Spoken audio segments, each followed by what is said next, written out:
Hello दोस्तों, बहुत बहुत स्वागत है आप सभी का। मैं इस समय राजस्थान की राजधानी जयपुर में हूँ और आज मैं जिस शख्सियत से आपसे मिलाने वाला हूँ, यकीन मानिए हर बहुजन को इन्हें सुनना चाहिए, क्योंकि बीएसपी का पूरा इतिहास इन्हें पता है। आइए मैं आपसे सीधे तारुफ करवाता हूँ। हमारे साथ हैं केपी सिंह गौतम साहब, जिन्होंने काफ़ी संघर्ष किया है और यकीन मायनों में बाबा साहब जो कहते थे कि संघर्ष करो, शिक्षित बनो, संगठित रहो, यही काम, यही आइडियोलॉजी लेकर ये लगातार अपने जीवन भर चलते रहे। केपी गौतम साहब, बहुत बहुत स्वागत है। पहला सवाल मेरा आपसे ये है कि बसपा को आप कब से जानते हैं?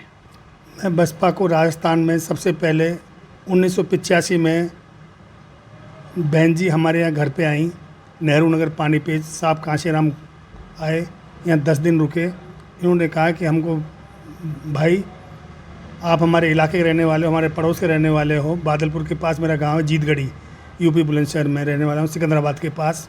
उन्होंने कहा कि आपको एक काम करना है और बहुजन समाज पार्टी का काम यहाँ पे स्टार्ट करना है। तो हमने, बहन जी ने हमें सहयोग करके हमने गौतम नगर, बजाज नगर के अंदर एक किराए पर मकान लिया और बहुजन समाज पार्टी की राजस्थान में पहली नींव रखी।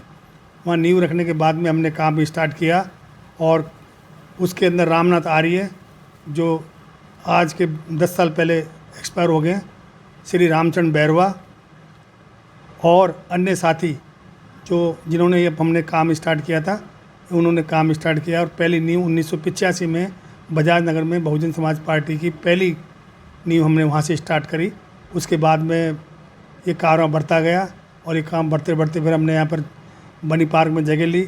धर्मवीर अशोक जो बुलंदशहर के रहने वाले हैं, वो हमारे घर आए। उन्होंने कहा कि भाई आपको बहुजन समाज पार्टी में काम करना है। मैं बैंक सेवा में था, मैं बैंक सेवा में रहते हुए मैंने बहुजन समाज पार्टी के लिए काफ़ी सहयोग किया। सदस्य बनाए, सदस्यता रखी और उनका एक खाता खोलकर बैंक में खाता खोला। उत्सुकता लोगों की बढ़ रही होगी।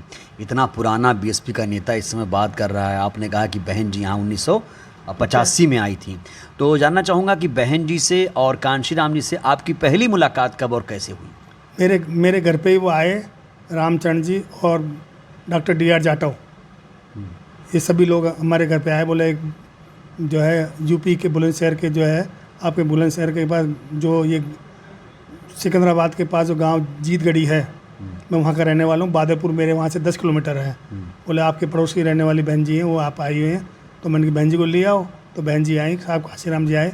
उस टाइम पर मेरे पिताजी भी जीवित थे और उनको एक्सपायर हुए आज 5 साल हो गए और वो 105 साल की अवस्था में उनकी मृत्यु हुई थी। और वो जो है भी बहुजन समाज पार्टी के बहुत बड़े कट्टर समर्थक थे और बहन जी ने मेरे पिताजी के पाँव छुए। साहब कांशीराम जी के साथ उनकी काफ़ी फ़ोटोएँ हैं और उन्होंने कहा कि, बहन जी ने कहा भाई तुम्हें जो है मेहनत करनी है और तुम हमारे गांव के हो और इसको संघर्ष करके इसको राजस्थान में फैलाओ। राजस्थान में हमने कार्य किया और राजस्थान में बहुजन समाज पार्टी की 6 सीटें आई, लेकिन अशोक गहलोत ने उनको तोड़ के वापस कांग्रेस से मिला लिया। और वो जो है हमारे समाज के लोग गद्दार निकले, जिन्होंने जो है कांग्रेस का दामन थाम लिया। बाबा साहब को जिस कांग्रेस ने अंदर नहीं जाने दिया, उनको संसद में नहीं जाने दिया, उसके साथ घुल गए। और कांग्रेस की नीति रही है, बीजेपी की नीति रही है कि जो है हमेशा फूट डालो और राज करो और इस बहुजन समाज को 643 जातियों में बांटकर इन पर राज करो। ये कांग्रेस और बीजेपी की दोनों की नीतियाँ रही हैं। आपने कहा 1985 में आए थे, तो उस समय जब आए थे तो क्या लगा था कि बहुजन समाज इतनी बड़ी पार्टी बन जाएगी? एक संघर्ष जो किया, 4 बार बहन जी मुख्यमंत्री बनी, राज्यसभा सांसद बनी, क्या लग रहा था आपको उस समय कि ये लोग इतना दूर तक सफ़र तय करेंगे? माननीय कांशीराम जी जब इलाहाबाद से चुनाव लड़े तो मैं 3 महीने तक अपनी नौकरी छोड़ के, ड्यूटी की नौकरी छोड़ के 3 महीने इलाहाबाद में मैंने जंगलों में, भूड़ में जा के अपने पाँव सूज गए। मैं, रामचंद्र जी और सभी लोगों के पाँव सूज गए और हम लोगों ने जो है संघर्ष करके और बहन जी को 4 बार मुख्यमंत्री बनाया।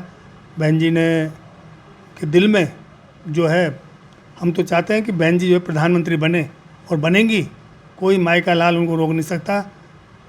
आने वाली सदी में बहन जी प्रधानमंत्री होंगी और हमें ऐसा दिखता है कि बहन जी 100% प्रधानमंत्री बनेंगी। कोई भी कांग्रेस या बीजेपी इनको नहीं रोक सकती है, क्योंकि अब हमारा राज है, बहुजनों का राज है। बहुजनों की प्रधानमंत्री बहुत बनना बहुत ज़रूरी है। सबने राज कर लिया लेकिन बहुजनों का प्रधानमंत्री नहीं बना। अगर बहन जी प्रधानमंत्री बन के रहेंगी और हम पूरे संघर्ष कर रहे हैं, चाहे इंडिया बने कोई बने, बहन जी को प्रधानमंत्री, कांग्रेस ने भी बोल दिया कि प्रधानमंत्री बनाएंगे, दूसरे लोगों ने बोला कि हम प्रधानमंत्री बनाएंगे, तो बहन जी प्रधानमंत्री बनाएंगे नहीं। अभी शर्त रखी गई है, 40 सीटें डिमांड की जा रही हैं, सूत्रों के हवाले से खबर है। और लेकिन कोशिश शुरू हो गई इंडिया गठबंधन की तरफ से। ये तो जो है बाबू जगजीवन राम को भी इन्होंने जो है प्रधानमंत्री नहीं बनने दिया था, क्योंकि चाहते हैं कि शूद्र जो है प्रधानमंत्री बने ही नहीं, उप प्रधानमंत्री तक पहुंचा दें। लेकिन जो है अब हम लोग जाग गए हैं और हम सभी बहुजन लोग, ये जो है मूल निवासी जो बहुजन है, अभी हम कहते हैं कि सब जो है ना बहन जी प्रधानमंत्री बनेंगी और कोई ताकत इनको रोक नहीं सकती है। और हम सब, पूरा भारत नहीं पूरा विश्व बहन जी के साथ है और साथ रहेगा। एक चीज़ और, संगठित होने की जहाँ तक बात है, बहुजनों के संगठित होने की, SC ST OBC माइनॉरिटीज़ का कॉन्सेप्ट दिया था कांशीराम साहब ने, लेकिन यही वर्ग जो है तमाम अब बिखरा हुआ है। ऐसे लगता है तमाम पार्टियां बन गई हैं, नेता तमाम फूट फूट के एक से अलग थलग हो रहे हैं। संगठित कैसे होगा ये समाज, बड़ा सवाल है। आप काफ़ी तजुर्बेकार हैं इसलिए पूछ रहा हूँ। संगठित तो ऐसे होंगे कि हमको अपनी स्वार्थ, आज अपनी पार्टी स्वार्थ, इसको छोड़ना पड़ेगा।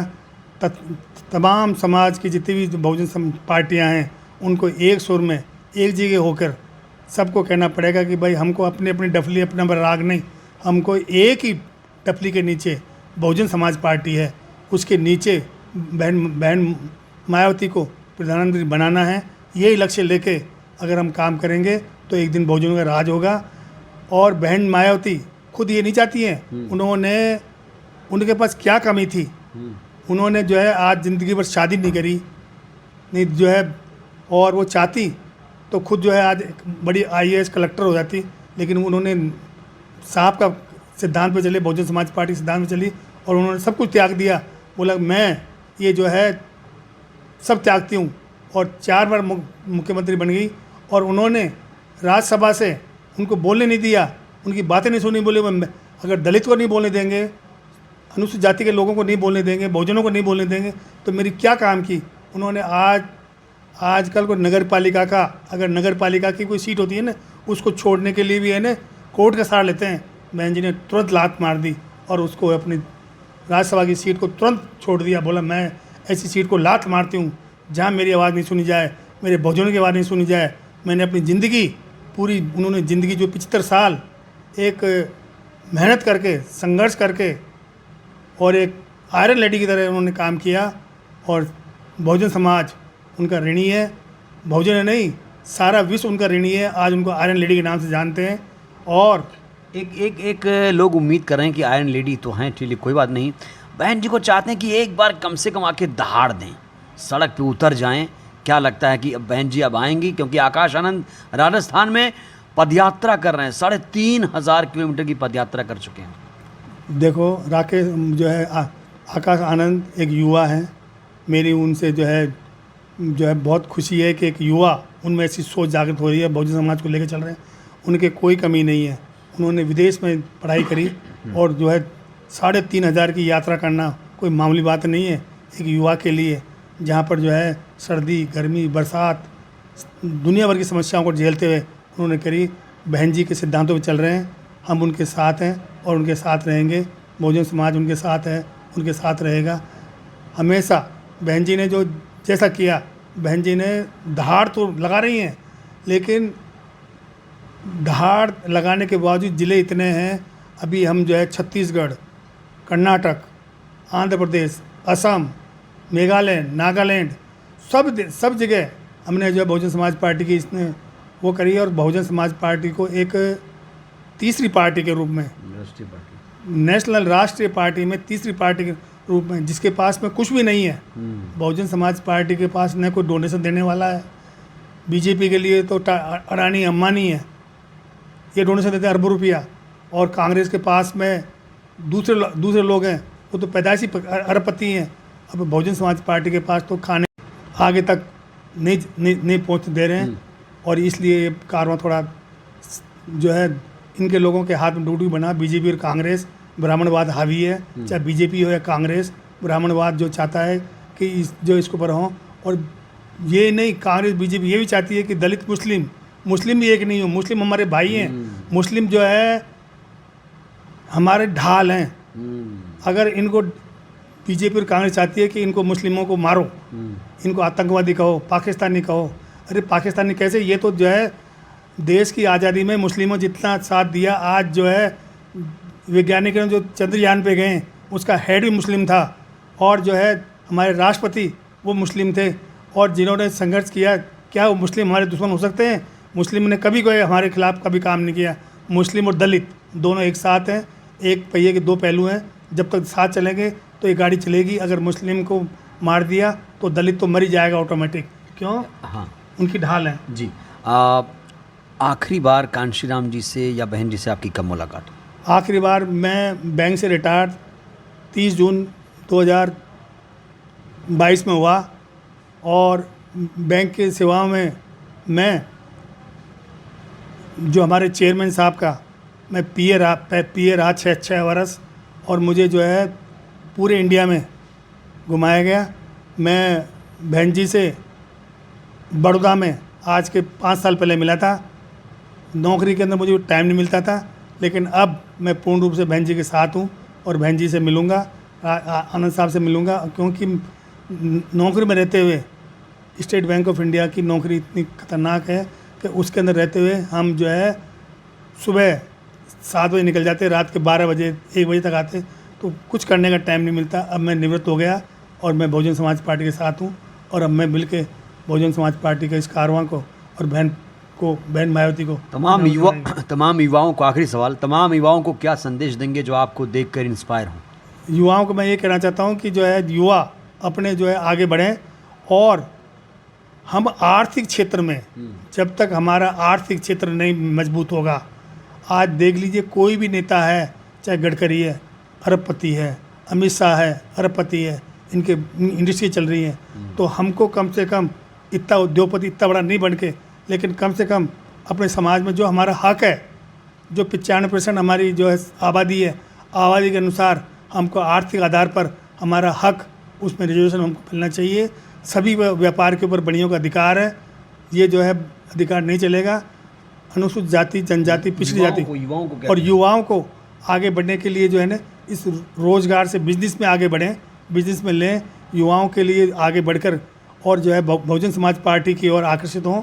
बहन और आकाश आनंद युवा नेता हैं, उन्होंने इतना पढ़ने के बाद, आईटी इंजीनियर होने के बाद इतना चल के और लोगों को इंस्पायर किया, और बीएसपी के लिए जो है वो काम कर रहे हैं।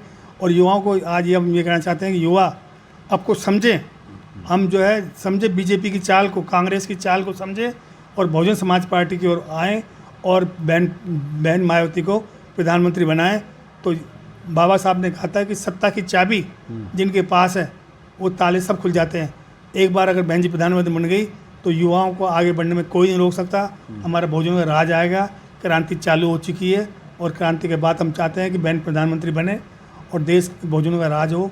और जितने साल गुलाम हो गए, हम 4,500 साल से गुलाम रहे हैं, अभी तक हम जो आज़ाद नहीं हुए। और हमारी जो है युवाओं से अपील है कि आप लोग बहन जी के साथ, आकाश आनंद के साथ जुड़ जाइए, युवाओं के साथ जुड़ जाइए। एक दिन ऐसा होगा कि हमारा बहुजनों का राज होगा और बहन प्रधानमंत्री बनेंगी। तो ये सुना आपने, केपी सिंह गौतम साहब ने बड़ी अच्छी बातें कही हैं, और साफ तौर पर ये सब बातें आपको सुनने को कहीं नहीं मिलेंगी। इसीलिए हमने आज इनका एक्सक्लूसिव इंटरव्यू किया है, जिससे आपको ऐसे बसपा के दीवानों से मुलाकात करा रहे हैं जिन्होंने पार्टी को सींचा है, पार्टी को उगते हुए देखा है। और केपी सिंह साहब ने जो बातें कही हैं उससे आप कितना इत्तेफाक रखते हैं, इनकी बातों को सुनकर आपको क्या लगा, आपने क्या सीखा, कमेंट कीजिएगा, जिससे बहुजन समाज जागरूक हो। वीडियो को लाइक करिए, चैनल को सब्सक्राइब कीजिए, वीडियो को जन जन तक पहुंचाइए। हमारा ये उद्देश्य है कि बहुजन समाज को जागरूक करना। जय भीम, जय भारत, जय संविधान। अगर आपने अभी तक हमारा चैनल सब्सक्राइब नहीं किया है तो सब्सक्राइब करें, और घंटी का बटन बिल्कुल भी दबाना ना भूलें, ताकि सभी लेटेस्ट खबरें पहुंच सकें आप पे सबसे पहले।